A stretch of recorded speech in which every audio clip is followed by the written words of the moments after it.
Kumar, associate consultant, department of neurology, Medanta, Lucknow. World epilepsy day के अवसर पर मैं एपिलेप्सी से जुड़ी कुछ बातें करना चाहता हूँ। एपिलेप्सी यानी कि मिर्गी रोग, यह एक नॉन कम्युनिकेबल डिजीज़ है जो कि कई कारणों से हो सकती है।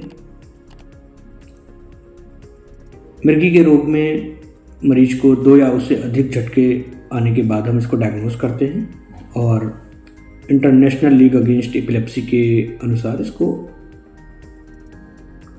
कई प्रकार में बांटा गया है, जिनमें मुख्यतः पूर्ण यानी कि जनरलाइज एपिलेप्सी, पार्शियल फोकल यानी कि आंशिक एपिलेप्सी और अनुपस्थित एपिलेप्सी है। इसके अलावा जेनेटिक एपिलेप्सी भी हो सकती है। इडियोपैथिक, जिनका कोई कारण पता नहीं होता है, इडियोपैथिक एपिलेप्सी हो सकती है। सिम्प्टोमेटिक एपिलेप्सी हो सकती है। WHO के अनुसार पूरे विश्व में 5 करोड़ से अधिक लोग एपिलेप्सी के रोग से पीड़ित हैं, जिनमें से अधिकांशतः डेवलपिंग कंट्रीज में है। और उसके कारण भी हैं क्योंकि डेवलपिंग कंट्रीज में इन्फेक्शन का रेट काफ़ी ज़्यादा होता है, रोड ट्रैफिक एक्सीडेंट काफ़ी ज़्यादा होता है। एपिलेप्सी के मरीजों में असामयिक मृत्यु का खतरा 3 से 4 गुना ज़्यादा होता है।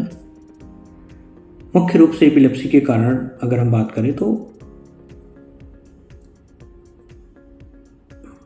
Birth related injury, road traffic accident, brain का infection, stroke, tumour, genetic cause आदि हो सकते हैं। एपिलेप्सी के लक्षण में अगर हम देखें तो मुंह का टेढ़ापन, हाथ पैर में जर्किंग, बॉडी का अकड़ जाना, दांत चढ़ जाना, जुबान कट जाना और दौरों के समय मल या मूत्र का त्याग हो जाना, या फिर दौरे के समय बेहोशी अवस्था में जर्क होने की वजह से शरीर के किसी भी पार्ट में इंजरी हो जाना। एपिलेप्सी के कुछ ट्रिगर हो सकते हैं, जैसे कि कम सोना, स्ट्रेस, अधिक सोना, असामयिक दिनचर्या, ड्रग्स का इस्तेमाल, अल्कोहल, स्मोकिंग, अल्कोहल अचानक छोड़ देना। तो डायग्नोसिस एपिलेप्सी की बहुत ही आसान होती है। इसको हम लोग हिस्ट्री के बेसिस पे ही कर लेते हैं अधिकतर पेशेंट में। कुछ पेशेंट्स में हमें घर के लोगों की, अन्य लोगों की हिस्ट्री भी लेनी पड़ती है, फैमिली हिस्ट्री जिसको हम लोग बोलते हैं, जो कि जेनेटिक एपिलेप्सी में होती है। और EEG यानी कि इलेक्ट्रोएन्केफेलोग्राम इसका मुख्य टेस्ट होता है, और MRI CT स्कैन भी हमें कराने की आवश्यकता पड़ती है।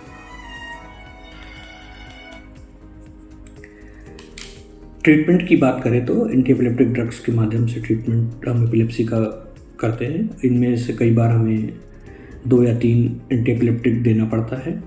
एक बार एंटी एपिलेप्टिक स्टार्ट करने के बाद हमें मरीज को आगे फॉलोअप करना पड़ता है, जिसमें कि 2 से 3 साल तक हमें बिना सीजर के, बिना दौरे के उसको फॉलो करना पड़ता है।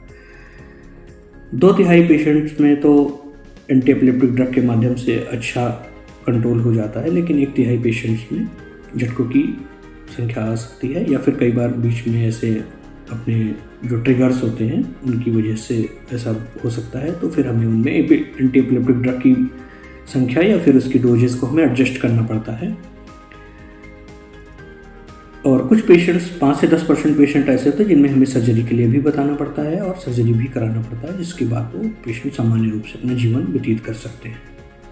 कुछ कॉमन मिथ्स हैं एपिलेप्सी से रिलेटेड, जैसे कि ये कोई भूत प्रेत बाधा या फिर कोई पुराने जन्म का फल है, ये दैवी आपदा है।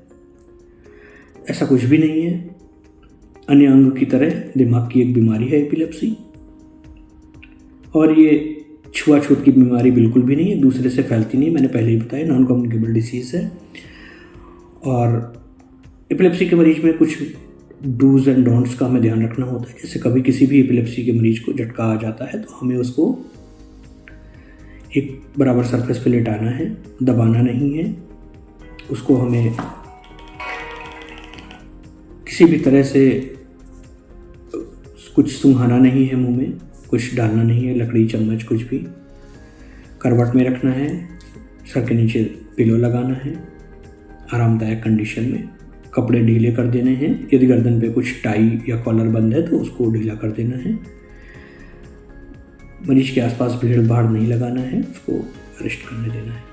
अगर ये दौरे 5 मिनट से ज़्यादा के हैं तो तत्काल उसको अस्पताल में लेकर के जाना है। एपिलेप्सी के मरीज अपना सामान्य जीवन जी सकते हैं, वो सामान्य जैसे ही होते हैं। कई बार हमें सामान्य और एपिलेप्सी के मरीज के बीच में हम डिफ्रेंशिएट नहीं कर सकते हैं। एपिलेप्सी के मरीज को बस इतना ध्यान रखना होता है कि उनकी दिनचर्या सामान्य हो, नींद पर्याप्त मात्रा में लें, कोई नशा, अल्कोहल, स्मोकिंग आदि से दूर रहें और दवाई निरंतर अपने टाइम पर लें।